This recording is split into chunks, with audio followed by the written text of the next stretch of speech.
সরকারের প্রতি আহ্বান জানাচ্ছি, আপনারা অনতিবিলম্বে জাতিসংঘে ভারতের বিরুদ্ধে নালিশ উত্থাপন করুন। ভারত বাংলাদেশের বিরুদ্ধে অঘোষিত যুদ্ধ ঘোষণা করেছে এবং এর বিরুদ্ধে জাতিসংঘের সাধারণ পরিষদ এবং সিকিউরিটি কাউন্সিলে আমাদের অনতিবিলম্বে যেতে হবে।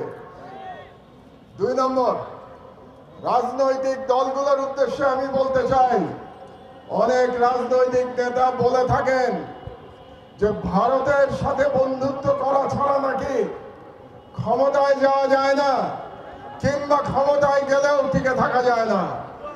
ভারতের সাথে বন্ধুত্ব করে যদি ক্ষমতায় টিকে থাকা যেত, তাহলে শেখ হাসিনাকে পালিয়ে ভারতে আশ্রয় নিতে হতো না। কাজেই আমি ওই সমস্ত রাজনীতিবিদদের বলে দিতে চাই, এই ওসমান হাদির বাংলাদেশে ভারতের দালালি করে কোনো রাজনৈতিক দল ক্ষমতায় যেতেও পারবে না, ক্ষমতায় টিকে থাকতেও পারবে না। 3 নম্বর, আমি ভারত সরকারের প্রতি আহ্বান জানাচ্ছি, আগামী 25শে ডিসেম্বরের মধ্যে আপনারা খুনি মৃত্যুদণ্ডপ্রাপ্ত শেখ হাসিনা এবং আসাদুজ্জামান খান কামাল এবং হাদির হত্যাকারী, হাদির উপরে আততায়ী যারা ছিল, তারা যদি ভারতে আশ্রয় নিয়ে থাকে, তাদেরকে 25শে ডিসেম্বরের মধ্যে আপনারা হস্তান্তর করুন, প্রত্যর্পণ করুন। না হলে আমি হাদির রক্তের কসম দিয়ে বলছি, বাংলাদেশের প্রতিটি ভারতীয় প্রতিষ্ঠানের বিরুদ্ধে আমরা প্রতিরোধ সংগ্রাম শুরু করব। আমি সরকারের প্রতি আহ্বান জানাচ্ছি, 25 তারিখের মধ্যে যদি এই খুনিদের পাঠিয়ে দেয়া না হয়, বাছাইকৃত লাল সরিষার দানা থেকে অত্যাধুনিক কোল্ড প্রেস মেশিনে তৈরি হয় প্রাণ সরিষার তেল, আসল ঝাঁঝে আসল স্বাদে। তাহলে বাংলাদেশে কর্মরত প্রতিটি ভারতীয়ের ওয়ার্ক পারমিট বাতিল করতে হবে। আর আমি জনগণের উদ্দেশ্যে বলতে চাই, এই অথর্ব স্বরাষ্ট্র মন্ত্রণালয় দিয়ে আমাদের নিরাপত্তা পাওয়া যাবে না। কাজেই তাদের আশা আমাদের ছেড়ে দিতে হবে। কাজেই জনগণের প্রতি আমি আহ্বান জানাচ্ছি, প্রতিটি ওয়ার্ডে আপনারা আইন শৃঙ্খলা কমিটি গঠন করুন। সমস্ত রাজনৈতিক দল মিলে একসাথে কমিটি গঠন করুন। তাদের দায়িত্ব হবে ফ্যাসিবাদী এবং ফ্যাসিবাদী দোসরদের চিহ্নিত করে তাদেরকে আইনের হাতে সোপর্দ করা। এই দায়িত্ব জনগণকেই নিতে হবে। এই কটি কথাই আমি আজকে বলতে চাই। সন্ধ্যা হয়ে গেছে, আমাদের হাদি হয়তো এতক্ষণে সিঙ্গাপুরে পৌঁছে গেছে।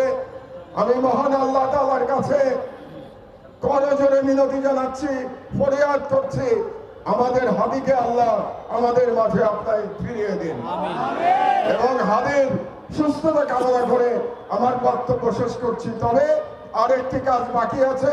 ইনকিলাব মঞ্চের তরফ থেকে আমরা এখন একটি শপথ বাক্য পাঠ করব। আপনাদেরকে আমি বিনীত অনুরোধ জানাচ্ছি যে আপনারা হাত উঁচু করে এই শপথের সাথে একাত্মতা প্রকাশ করবেন। শপথনামা। বিসমিল্লাহির রহমানির রহিম। আমরা আজ এই সর্বদলীয় প্রতিরোধ সমাবেশ থেকে মহান সৃষ্টিকর্তার নামে শপথ করছি যে জুলাইয়ের গণ আকাঙ্ক্ষার পক্ষে বাংলাদেশের স্বাধীনতা ও সার্বভৌমত্বের প্রশ্নে আমরা সকল দলমত নির্বিশেষে ঐক্যবদ্ধ থাকব। দেশের গণতন্ত্র, মানুষের অধিকার ও জাতীয় স্বার্থের বিরুদ্ধে যে কোনো দমনমূলক ফ্যাসিবাদী ও পরাধীনতামূলক রাজনীতির বিরুদ্ধে প্রতিরোধ করে তুলব এবং ভারতীয় আধিপত্যের দাবিদার জনবিরোধী ও রাষ্ট্রের স্বার্থ বিরোধী শক্তি